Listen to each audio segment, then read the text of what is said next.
Ako'y nagpapasalamat dahil po ako'y nabigyan na naman po ng pagkakataon upang ihayag ang kabutihan at kamamanghang gawa ng ating pinakamamahal na Panginoon sa aking buhay. Kung sasayrohain ko po ang aking Ginoon, kung ibabalik tanaw ko po, dati po talagang magulo ang aming pamumuhay. Ako po'y nasave sa gawaing ito noong April 5, 2019. Ako po'y isang talamak na gumagamit ng pinagbabawal na gamot. Yung drug addict po na sinasabi nila. Kung babalikan ko ang aking buhay, talagang ako po'y hindi ko po binababa ang aking sarili. Ako po'y nabuhay din sa nabuhalang reliyon na walang kapayapaan sa aking puso't isipan. At broken family din, lumaki din po ako sa broken family. Grade 5 pa lang po ako nang iniwan po ako ng may beloved mama. Hindi ko rin po binababa ang aking beloved mama. At that time po, dahil kagustuhan niya po na umunlad ang aming buhay dahil isa lamang amak na fish car driver yung tatay ko. At maloko din po, talagang nag-abroad po siya. At hanggang noon, uuwi siya sa amin. Sa 2 taon, 3 taon, 1 buwan lang, babalik na naman. Hanggang nagkahiwalay po sila. At doon po talagang, ako po'y namuhay sa kahirapan. Bagkos nandyan po nandyan yung may beloved mama na nagpapadala, pero kulang pa rin po dahil katatlo kami magkakapatid, lalo na po nung nag-college po kami. At doon po, nag-working student ako, pero hindi ko na kaya nang suportahan ang aking sarili. Kaya sa madaling sabi, nag-abroad po ako. Sa edad na 19 years old, mag-20 na ako noon, talagang nandyan po na gumagamit na rin po ako ng pinagbabawal na gamot noon. On and off po. Hanggang talagang nandun po na kapag tayo nakapag-abroad na po, talagang ako'y kung sinasabi natin na talagang parang kayang-kaya mo na ang buhay mo, talagang na culture shock ako nung nasa abroad na ako, sa Saudi Arabia. Talagang may pera na hanggang nagdepende na po ako sa aking katalinuhan. Talagang sabi ko sa aking sarili, ganun pala. Makakaya ko ang lahat pag meron na akong trabaho. Talagang doon na po na ang aking isipan sa makamundong kasiyahan. Naglalasing, naninigarilyo, gumagamit ng pinagbawal, nagamot, nagsusugal. Talagang walang kasiguruhan ng aking buhay noon. Hanggang may nakapagbalita po na open yung Canada, madali lang makapasok. Talagang nagsikap po ako, nag-ipon. Talagang nag-cross country ako. At sa glory to God, na-approvean naman po ako na makapasok dito sa Canada. Na-culture shock na naman ako dahil ang bilis ng pera. Kapag masipag ka, talagang ibibigay sa iyo ng makamundong buhay ang lahat ng gusto mo. Kung sinasabi pa, naging jack all trades po ako, master to none. Naging cleaner, talagang ang dami kong pinasukan. Hindi lang 3 part-time job ko. Minsan nagtatrabaho ako 4. Nag-insurance broker ako. Nag-cleaning ako. Nagmamanage ako ng restaurant. Nagbibenta pa ako ng kahit anong mga beauty products, mga health products na yan. Dahil napakadali ang pera. Talagang nandyan po na hanggang unti-unti na akong kinain ng mundo. Hanggang bumalik na naman yung paggamit ko na pinagbabawal na gamot. Tinatago ko yung sa akin, may bahay, may beloved wife. Ako'y nagpapasalamat sa ating pinakamamahal na Panginoon. Dahil noon po talagang nung dumating na po ako sa mga problema, mas lalo akong nalulong. Hanggang kapag alam po natin dito, pag ikay nahuli ng mga pulis, makakalaban mo yung gobyerno, talagang kukunin sa iyo ang yung mahal sa mga buhay, may beloved kids. At doon po, nagtataka po ako kung bakit yung asawa ko ay laging wala na sa aming bahay pag tuwing linggo. Ako'y nagtataka. Kasi meron po siyang may ginamit po ating pinakamamahal na Panginoon na mag-invite po dito sa ating gawain. Talagang ako'y nagtataka dahil isang araw na pagmulat ko tuwing Sunday talaga ako na mag-isa. Yun pala ay, glory to God, ginagamit na po lang ang ating pinakamamahal na Panginoon, ang aking beloved wife. Amen. Ako po yung naging bunga ng my beloved wife. At naintindihan ko na pa kung bakit niya ginagawa, anong ginagawa niya noon. Ako'y nagsiselos dahil isipin mo, sa 1 week 3 beses, ang haba pa ng pagpupuri. Sabi ko, ano ba yung simbahan na to? Yung pinapuntahan mo. Lagi kang wala. Hindi na siya na umiimik. At doon, nakikita ko na rin yung pagbabago sa kanya. Glory to God. At yun nga, nung dumating na dagok sa aming pamilya, kasi nagkaroon kami ng marital problem na hindi ko naya, nagpatong-patong ang problema, lalo akong nalugmok sa nagbabawal na gamot. Hanggang na, minsan nahuli po ako dahil nga sa pinagbabawal na gamot. Kung iisipin niyo po, minsan na akong muntik na makulong. Ako'y nagpapasalamat sa ating pinakamamahal na Panginoon dahil nung kasagsagan na noon, napagkamalan po ako na may ginawa sa isang superstore, sa isang malaking tindahan. At doon po na nalaman nila na hindi pala ako, napagkamalan lang. Ako'y nagpapasalamat sa ating pinakamamahal na Panginoon dahil ang dami-dami kong ticket. Dahil naging small financier na po ako. Natuto na po kaming magbenta ng pinagbabawal na gamot. Talagang pag nakita na po ng pulis yung sasakyan ko, talagang sinusundan na yan dahil may kontraband na po ako. At doon na nga, nag-umpisa na ang aking kalbaryo ng aking buhay. Talagang nagtataka ako kung bakit nangyayari sa akin yun. Ako'y nagpapasalamat sa ating pinakamamahal na Panginoon dahil yun na pala ang umpisa ng paglilinis ng ating mahal na Panginoon sa aking buhay. Amen. Praise the Lord. Ako'y nagpasalamat dahil nung nasave po, nabautismahan na po ako sa pangalan natin pinakamamahal na Panginoong Hesus sa kongregasyong ito. Na that time, nahuli ako ng mga pulis na nagmamaneho ng mabilis. Talagang isipin niyo po, kapag ako'y nag-renew ng sasakyan, ang babayaran ko minsan 3,000, 4,000 dahil sa mga ticket ko. Kasi mahilig ako mag-road rage. Wala akong patient sa daan. Nandyan po na minsan yung pagmumura, kinakain ko yan, talagang masaya ako, malungkot, talagang may halong pagmumura. Talagang grabe talaga ang aking pamumuhay. Hindi ko binababa ang aking may bahay before, nung hindi siya kilala sa ating pinakamamahal na Panginoong Hesus. Minsan daw, nagpipray siya na mamamatay na raw ako. Dahil nga minsan kasi iniiwan ko ang aking may bahay. Biruin mo, buntis, may 2 anak. Minsan 3 araw ko iniiwan yan. Dahil mapunta lang sa aking barkada. At maggamit ng pinagbabawal na gamot. Grabe. Ako'y nagpapasalamat natin pinakamamahal na Panginoong Hesus. Dahil nung kinuha na sila dahil kapag alam nyo, pag nahuli kayo ng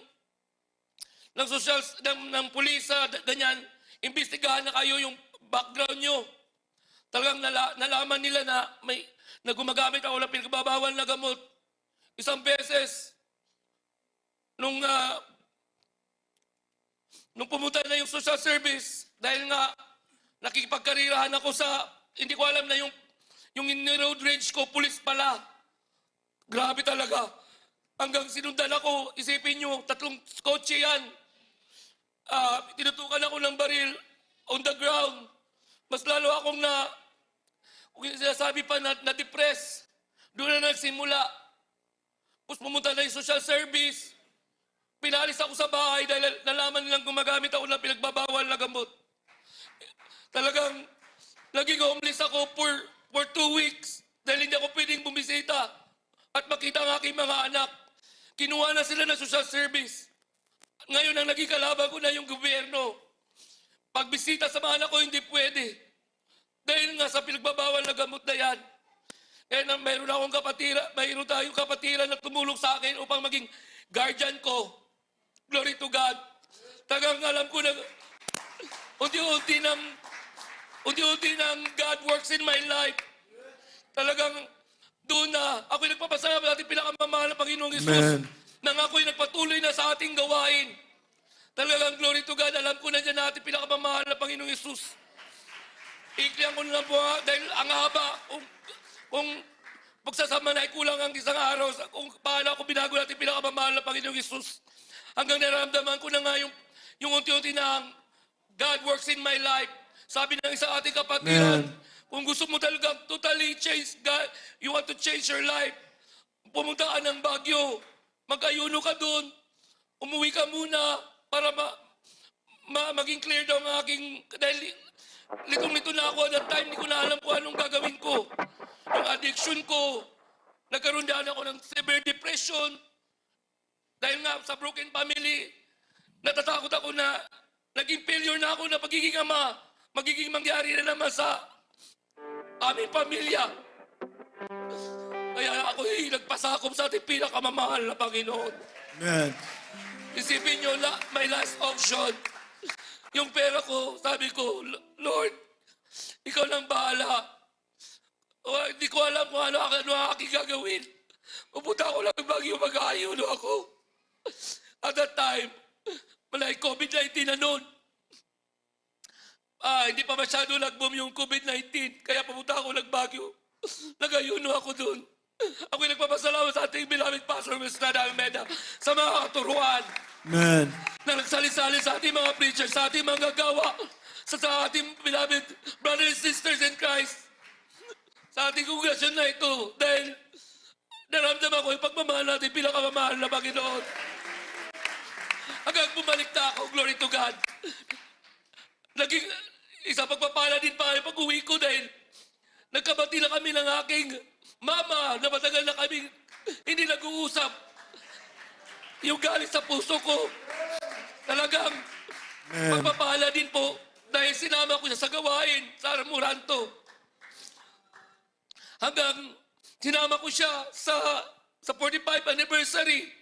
Ako hinamanga din dahil glory to God, nakita ko ang ating kapatiran sa Pilipinas. Talagang sabi ko, iba pala yung napasukan kong kongregasyon na ito, ibang-iba.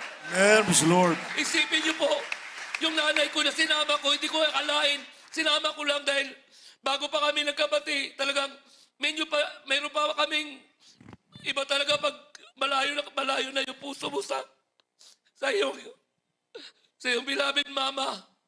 Talagang hindi masyado kami nagkukwentuhan. Talagang casual lang aming dahil gusto kong ibalik yung pagmamahal ko sa may beloved mama. Nakikinig kami sa mga patuto. Hanggang nandyan po na isipin nyo sa isang kapatiran na nakita ko doon na nagpatuto sa pulpit. Sila nung 45 church anniversary, isipin nyo yung himala sa kanya, yung naputol yung kamay niya. Talagang naputol taga-Saudi yata yun. Tapos binalik. Talagang naakamang ang ating pinakamamahal na Amen. Panginoon. Praise the Lord. Paano mo na ibalik ng ating pinakamamahal na Panginoon yung kamay na may buto? Talagang glory to God. Nakita ko dito ang himala ng ating pinakamamahal na Panginoon. Amen. Ay Praise the Lord. totoo. Hindi ang himala kung saan yung larawan na nakikita mo kung saan nagpapakita. Iba ang himala sa kongregasyon na ito. Amen. Praise the Lord. Dahil nangyari din sa buhay ko. Nung umuwi na ako, pagkatapos to talagang, glory to God, isipin nyo, pauwi na ako bago mag-close nag-boom na yung COVID-19. Sabi ko, mahal na Panginoon, dahil sabi ko sa sarili ko, paano na to? Sabi ko, miss na miss ko na yung pamilya ko, kaya ko lang ibalik yung pamilya ko dahil ibang-iba talaga, parang may power na ako na kaya kong lahat gawin dahil isipin nyo talagang nag-iba na yung pananaw ko sa buhay. Sabi ko, kakayanin ko na to. Pagkatapos na naman, nung nasa airport na ako, nag-close yung Vancouver. Sabi doon na hindi ako pwedeng makauwi dahil close na yung Vancouver. Maghintay ako, bumalik dapat ako. Sabi niya, bumalik ka na lang next day. Nung nangyari noon, dahil naturuan na po ako kung paano tumangis at mag-pray sa ating pinakamamahal na Panginoon. Sabi ko sa ating pinakamamahal na Panginoon, Lord, pawiin niyo ako dahil miss na miss ko na yung mga anak ko dahil mag-iisang taon na hindi ko sila nakapiling. Glory to God. May nagasikaso po sa akin na talagang glory to God po dahil sa kadami-dami, yung isipin nyo first na nag-close yung Vancouver, ang daming gustong umuwi pero hindi makakauwi dahil close na nga. Buti na lang, may US visa ako dahil nakakalibot din ako sa Hawaii, sa US before dahil nga nag-brokerage din po ako. Glory to God. Sabi, may isang stewardess na nag-alalay sa akin. Sabi ko, nagtataka ako, sabi niya, Sir, gusto mong umuwi pero dapat meron ka bang visa? Sabi ko, meron akong visa sa US. Sabi niya, o sige sir, ibubuk kita ng flight sa iba. Sabi niya, glory to God, talagang Amen. Praise the Lord. kahit naghintay ako sa Taipei ng 12 hours, napunta ako sa LA, then nakauwi ako, sabi ko, mga ating pinakamamahal na Panginoon. Amen. Praise the Lord. Wala akong trabaho. Nandiyan na naman, sabi ko, mahal na Panginoon, COVID. Paano yung bayaran namin yung sasakyan ko? Paano ko marirenew? Baka makukuha na naman sa amin yung sasakyan namin dahil naka-deeper dyan before dahil nga ganun tayo pag nasa pinagbabawal ka na gamot, mauubos yung mga savings mo. Isipin nyo, tuloy-tuloy ang pagpapala at pinakamamahal ng Panginoon. May nag-offer sa akin ng part-time sa co-op para maglinis. Ang ginagawa ko lang, magpunas lang ng mga kung ano yung mga hinawakan sa co-op. Glory to God. Pagkatapos ng pagpapala nun, bawal na kasi na tapos na yung COVID, medyo lailo na yung COVID, nawala naman ako ng trabaho. Tapos, yung gobyerno nag-offer na naman ng serve. Sabi ko, glory to God, pwede ako dito dahil sabi doon sa application, pag nawalan ka ng trabaho dahil sa COVID-19, pwede ka mag-apply. Nawalan ako ng trabaho, tapos nakalagay doon, kung ikay lumabas sa Canada, bumalik, pwede kang ma-apply. Na-aprobahan na naman ako ng CRB. Grabe talaga. Yun nakatulong sa akin na magbigay sa akin may bahay para sa aming sustento, sa aming sasakyan. Pagkatapos yung mga ticket ko na bayaran namin, hindi ko alam kung paano ginawa natin pinakamamahal na Panginoon. Yung insurance ko dati, pag nagbayad ako ng insurance, kailangan kong bayaran ng buo 3,000. Pero glory to God, 700, nabayaran ko yung mga ticket namin. Amen. Praise the Lord. Mga po talaga. Pagkatapos doon, yung sa physical ko, sa physical, talaga ako nagpapasalamat sa physical na pagpapala. Kung nakita niyo po sa picture na yun, talagang at the time, meron pa ako na severe depression, hindi ko alam. Paumanin po sa kumakain, dahil nga sa pinagbabawal na gamot, nagkakrak na yung mga kuko ko. Pagkatapos, nakakaano ako ng uhod sa aking ulo. Dahil nga sa aking severe depression na yun. Pero glory to God. Nakita nyo naman yung pagbabago sa aking buhay. Saksi ang ating mga kapatiran dito sa Calgary kung paano ako nag-umpisa sa aking spiritual na pamumuhay. Ako'y nagpapasalamat sa ating pinakamamahal na Panginoon. Dahil talagang, pag nandyan po na ikaw pagpapalain, Amen. yung pinangalangin ko sa ating pinakamamahal na Panginoon, natanggalin ang aking addiction. Talagang sinubrahan pa natin pinakamamahal na Panginoon. Amen. Praise the Lord. Ako'y nagpapasalamat sa spiritual na pagpapala. Dahil kung hindi dahil noon, hindi ako maging ganito, hindi maging buo ulit ang aking pamilya. All glory to God. Alam niyo po, mga kapatiran, kapag yung mga plano natin sa buhay, alam po na, mahal na Panginoon, talagang i-distract natin, pinakamamahal na Panginoon yung mga plano natin. Dahil alam niya kung yung mga plano natin, kung nakakasira sa atin, talagang hindi i-allowed ng ating pinakamamahal na Panginoon. Hallelujah. Ako'y nagpapasalamat sa ating pinakamamahal na Panginoon. Lalo-lalo sa aking may bahay. Talagang ngayon naiintindihan ko na kung bakit natin ginagawa ang mga utos ng mga turo at aral ng ating beloved Pastor Estrada Almeda.